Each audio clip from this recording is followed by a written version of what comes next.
भारतीय संविधानाचे शिल्पकार डॉक्टर बाबासाहेब आंबेडकर त्यांनी एकदा एक असं काहीतरी म्हटलं होतं जे ऐकून आजही अनेकांना मोठा धक्का बसतो.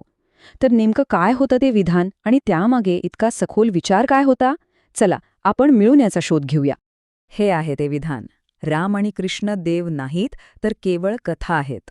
विचार करा, ज्या देवांना आपण लहानपणापासून पूजतोय त्यांना केवळ कथा म्हणण्याचं धाडस डॉक्टर आंबेडकरांनी केलं. हे ऐकून कोणालाही धक्का बसेल, नाही का?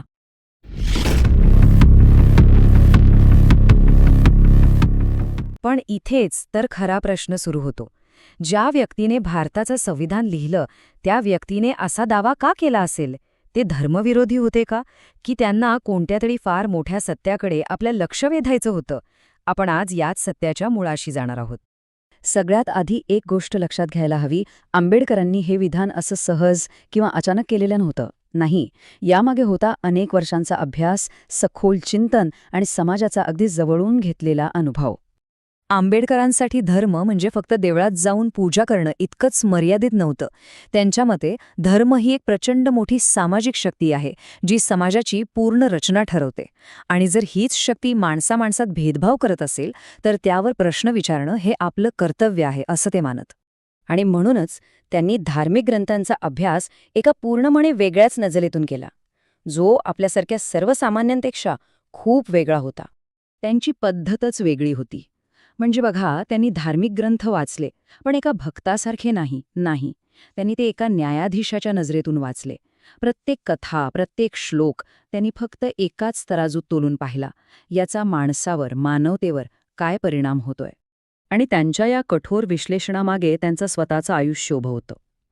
विचार करा, ते अशा समाजात जन्माला आले होते जिथे त्यांना शाळेत सगळ्यांपासनं वेगळं बसावं लागायचं, सार्वजनिक विहिरीवर पाणी पिऊ दिलं जात नव्हतं आणि मंदिरात तर प्रवेशच नाकारला होता.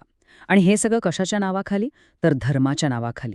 मग साहजिकच त्यांच्या मनात एक खूप मूलभूत प्रश्न उभा राहिला, की ज्या समाजात रामकृष्णांची इतकी पूजा होते त्याच समाजात करोडो लोकांना अस्पृश्य म्हणून साधं जगण्याचा हक्कही नाकारला जातो. जर हे खरंच देव असतील तर मग त्यांच्या राज्यात माणूस इतका लाचार, इतका असहाय्य का आहे? आणि याच प्रश्नाच्या उत्तरात त्यांच्या त्या धक्कादायक विधानाचं मूळ लपलेलं आहे. त्यांच्या या तपासणीत त्यांना नेमकं काय सापडलं ते आता पाहूया.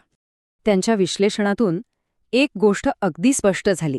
समाजातली ही विषमता टिकवण्यासाठी एक 3 टप्प्यांची पद्धत वापरली गेली.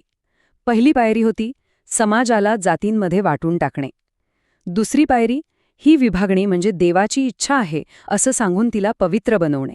आणि तिसरी, सगळ्यात धोकादायक पायरी, या व्यवस्थेवर जर कोणी प्रश्न विचारलाच तर त्याला पापी ठरवून त्याचं तोंड बंद करणे. आणि इथेच त्यांना त्या सगळ्यामागचा खरा हेतू सापडला. त्यांच्या मते रामकृष्णाच्या कथांचा वापर हा सर्वांचे देव म्हणून नाही, तर व्यवस्थेचे रक्षक म्हणून केला गेला. या कथांनी वर्णव्यवस्थेभोवती एक असं दैवी कवच तयार केलं की कोणीही तिच्या विरोधात आवाज उठवायची हिंमतच करू नये. म्हणूनच आंबेडकर म्हणायचे की ज्या धर्मात तुम्हाला प्रश्न विचारायची परवानगी नाही ना, तो धर्म नसून एक तुरुंग आहे. कारण तो माणसाला विचार करण्यापासूनच थांबवतो आणि पिढ्यानपिढ्या गप्प बसायला भाग पाडतो. पण आंबेडकरांनी फक्त प्रश्न विचारून थांबले नाहीत. या जुनाट व्यवस्थेला आव्हान दिल्यानंतर त्यांनी मानवतेसाठी एक नवीन, पर्यायी मार्गसुद्धा दाखवला. त्यांनी समाजासमोर 2 मार्ग ठेवले.